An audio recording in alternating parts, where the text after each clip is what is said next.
Vilela, interessante. O pessoal daquele podcast Vênus, que eu gosto bastante, que é duas meninas, tem a Cris lá, que também são de comédia, então acho que isso ajuda bastante. Então, que é meio quadrado como eu, ir para esse ambiente, eu acho que eu bom também, é muito bom. Cara, você vê, eu quando eu tinha, acho que... Em São Paulo tem bastante, né? Na Augusta, o Comedy Club lá. Cara, você sabe o que acontece? Existe uma coisa que chama pensamento coletivo, né? Então, as coisas que eu vejo hoje nos humores, na média, eu fazia isso quando era criança, de uma maneira, né? Gravar brincando, que era o Rádio Polícia, que estava fazendo comercial, a gente inventava os comerciais, fazia as coisas. E eu passei a gostar de contar piada por causa do Costinha, cara. Eu ganhei, minha mãe ganhou um disco do Costinha, eu devia ter 11 para 12 anos. E ela caiu na besteira de falar comigo assim, ó, esse aqui é impróprio, não ouve não. A mesma coisa de falar pra criança, ouve. Cara, eu decorei o disco todinho. E aí o que acontecia? Os amigos do meu pai iam lá pra casa e eu gostava de ficar contando as piadas. Então, cara, eu fazia fácil. Você lembra algum aí do Costinha aí? Várias. Manda um aí pra gente. Cara, deixa eu pensar numa aqui que não... que hoje em dia, o Costinha hoje em dia, ele seria cancelado.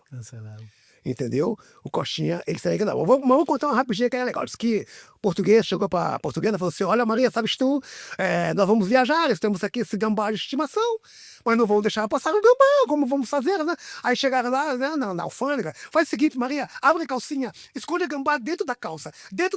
Aí ela falou assim, Manuel, e o cheiro? O gambá que se vire.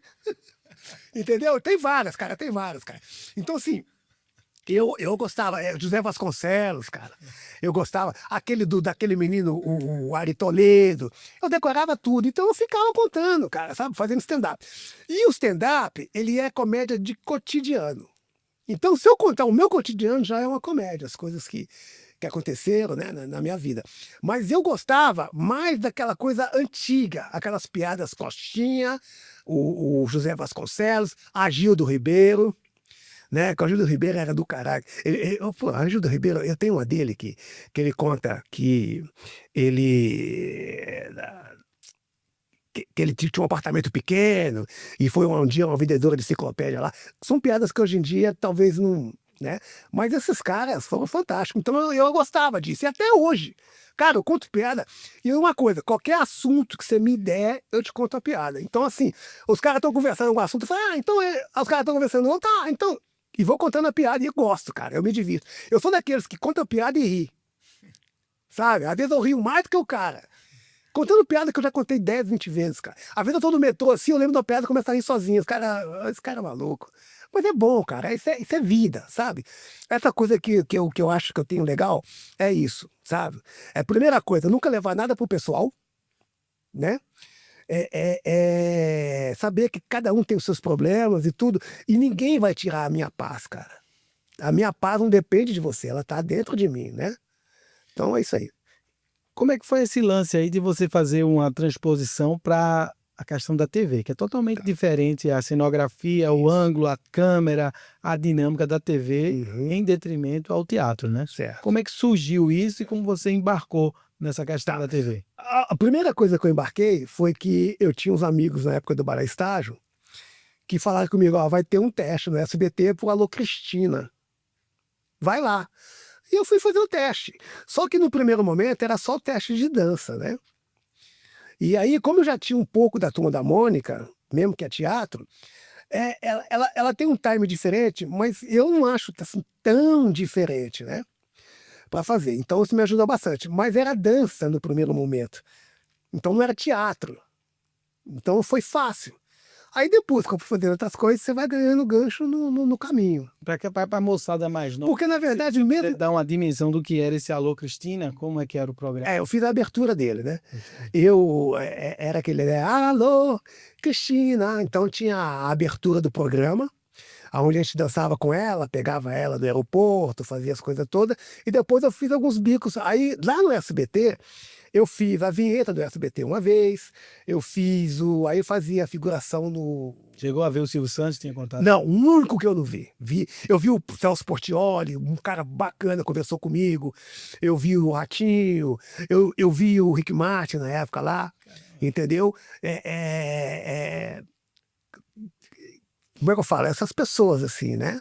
Então, você vai fazer os trabalhos.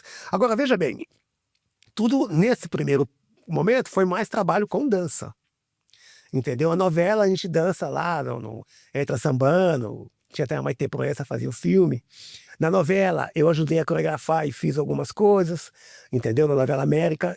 E ao Pecado Mortal a gente fez a abertura, entendeu? Com o Henrique Straubler, não lembro, dançando uma dança dos anos 70, aquela coisa toda. E essa questão da TV, foi um treinamento totalmente diferente para vocês fazerem? Como é que é a preparação do teatro para a TV? Como é que é essa transposição? Por exemplo, na TV, você tem que fazer as coisas muito rápido, né?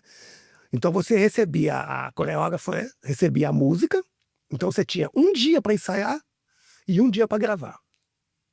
Entendeu?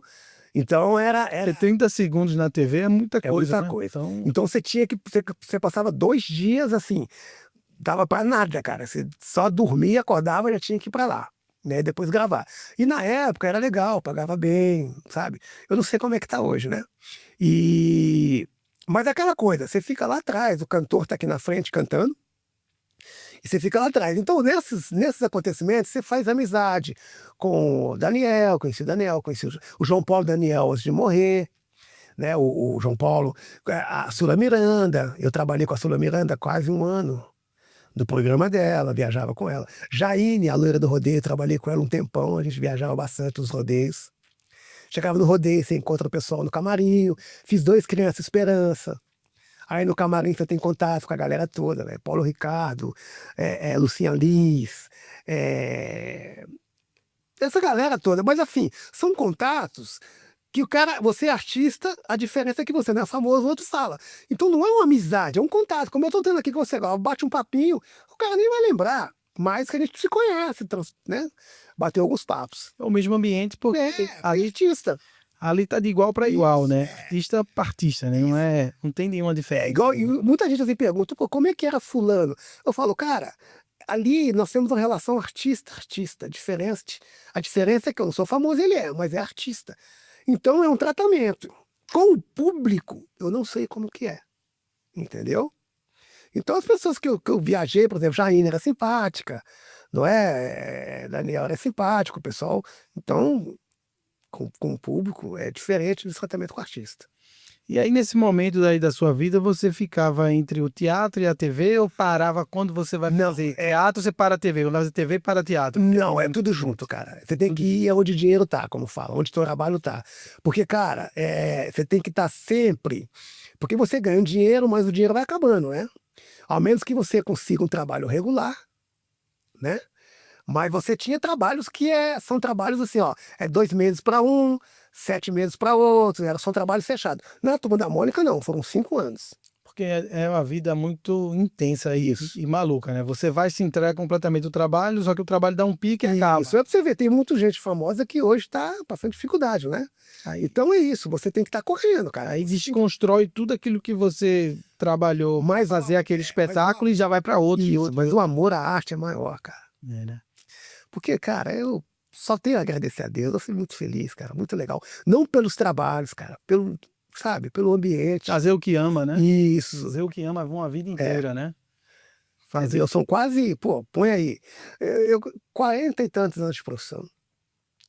E a questão dos filmes, aí você me comentou que participou da A Hora Mágica, algumas participações também com a Maite Proença, como é que foi? Então, isso aí a gente foi fazer um teste, tem a audição, e você é selecionado e vai lá. Então é a mesma coisa, você passa um tempo gravando e depois você faz a filmagem, né?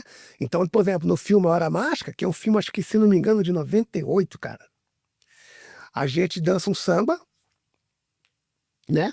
Eu nem lembro. Tinha um cachê bom para participar desse filme? Tinha. Cara, eu acho que naquela época era melhor que hoje.